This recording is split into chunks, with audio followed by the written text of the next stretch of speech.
Welcome to McPlum, simple solutions served daily. You start by creating a C# project and selecting console or a lightweight game framework. Choose based on graphical needs. Next, define core types, a direction enum, a point or vector to struct, and represent the snake as list point.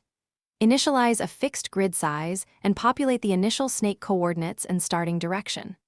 Once done, write a function to spawn food at a random empty point and a reset method. This establishes the data model you will drive with the game loop. You implement a fixed time step loop. Tick every 80-120 ms to keep speed consistent across machines. In each tick, poll non-blocking keyboard input and enqueue direction changes while preventing reverse moves. This avoids illegal 180-degree turns. Then compute the new head position by adding the direction to the current head, insert it at the front of the snake list, and remove the tail unless the head lands on food. Once done, detect food collision to grow and respawn food, and updates you finalize by adding collision detection. Compare the head to walls and to the body, and decide whether to end the game or implement wrapping. This defines gameplay difficulty.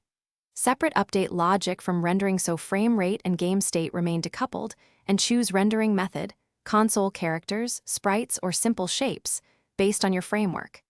If things go wrong, make sure input handling is non-blocking, and your timing loop uses elapsed time, not thread. Sleep, which can freeze responsiveness and break consistent movement.